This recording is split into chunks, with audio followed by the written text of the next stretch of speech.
मीरपुर नाम के शहर में तेजस अपनी पत्नी नीरू के साथ रहता था। पति पत्नी दोनों ही नौकरी करते थे। एक दिन तेजस गांव अपनी माँ के पास फोन करता है। हेलो, प्रणाम माँ। जीते रहो माँ, तुम दादी बनने वाली हो। अरे वाह, ठीक है बेटा, मैं कल ही आती हूँ। जब माँ जी शहर पहुंची तो बेटे बहू ने बहुत अच्छे से स्वागत किया। लीजिए माँ जी, चाय। अरे गर्मा गर्म पकोड़े ले आओ माँ के लिए। नीरू रसोई में गई और 2 मिनट में ही पकोड़े ले आई।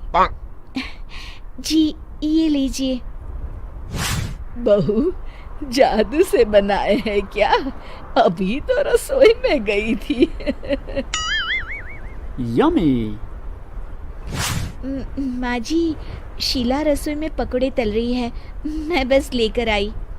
हे भगवान, मेरा धर्म भ्रष्ट कर दिया तूने। अब तो गंगा जल से शुद्धिकरण करना होगा। दूसरे दिन, माँ जी मैंने नाश्ता बना दिया है, ऑफिस जा रही हूँ। पर अभी तो घर का सारा काम पड़ा है। शीला आती ही होगी, झाड़ू पोछा बर्तन कपड़े वो सब कर लेगी। हमारे जमाने में घर का सारा काम हम ही करते थे। जी माँ जी, आप बहुत होशियार हैं, मैं घर ऑफिस दोनों नहीं संभाल पाती। तो जरूरत क्या है घर से बाहर जाकर चाकरी करने की? वैसे भी घर का काम खुद करने से घर में बरकत आती है, समझी? पर माँ जी। पर वर कुछ नहीं, इस महीने की पगार मिले फिर ऑफिस बंद है। हाँ।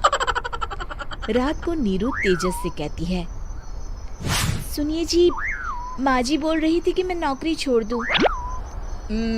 वैसे ठीक ही तो है, अभी तुम्हें आराम की जरूरत है। फिर भी आराम कहाँ, शीला को छुड़ाने के लिए बोल रही थी। तो अब 24 घंटे में इतना काम तो कर ही सकती हो। पर जॉब पसंद है मुझे, घर पर मन नहीं लगेगा। अगले दिन जब दोनों ऑफिस के लिए निकल रहे थे, मेरी तो कोई कीमत ही नहीं है इस घर में। माँ जी, आजकल महंगाई बहुत है, रहन सहन भी बदल गया है, दोनों नौकरी करते हैं तभी ठीक रहता है।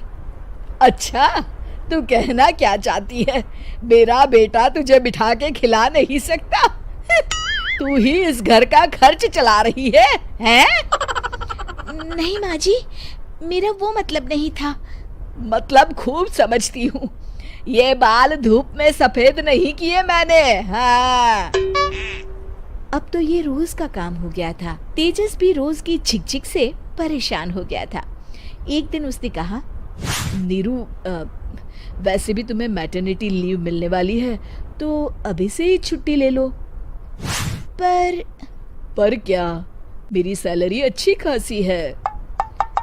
आखिर नीरू ने रिजाइन कर दिया। जब बच्चा हुआ तो घर में सब बहुत खुश हुए। कुछ दिनों बाद तेजस फाइल देख रहा था। क्या हुआ तेजस, कुछ परेशान लग रहे हो? हाँ, वो हमारी जितनी सेविंग्स थी वो तो हॉस्पिटल में और छठी के फंक्शन में खत्म हो गई है नीरू। और अभी वैसे मंदी चल रही है तो मैं बोल रही थी कल मुन्ना को हेपेटाइटिस का टीका लगवाना है। नीरू, क्या पोस्टपोन नहीं कर सकते? नहीं जी, बिल्कुल नहीं।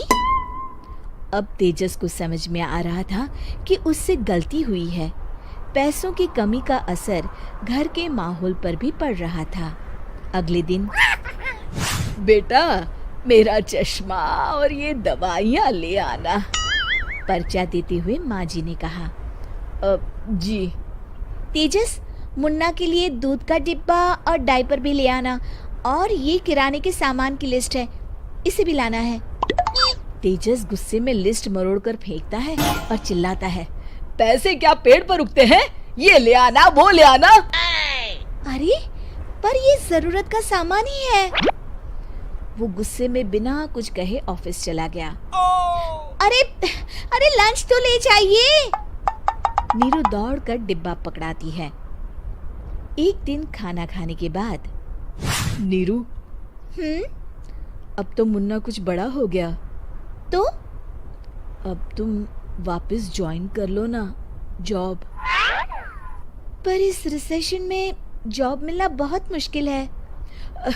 ट्राई तो करो। फिर मुन्ना, माँ जी है ना, और एक फुल टाइम मेड भी लगा लेंगे। पर माँ जी, उन्हें तो पसंद नहीं। तभी माँ जी वहाँ आ जाती है और प्यार से नीरू के सर पर हाथ फेरते हुए बोलती है, अब मेरी समझ में आ गया बहू, पहले के और अब के समय में अंतर है। तुम काम शुरू करो, मुन्ना की जिम्मेदारी मेरी।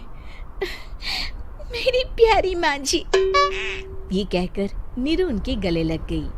शिक्षा, परिवर्तन संसार का नियम है, हमें भी समय के साथ चलना चाहिए। उम्मीद है कि आपको हमारी ये कहानी पसंद आई होगी। कृपया हमारे चैनल को सब्सक्राइब करें और सभी अपडेट्स के लिए बेल आइकन जरूर क्लिक करें। और हाँ, वीडियो लाइक और शेयर करना मत भूलिएगा। Bye bye.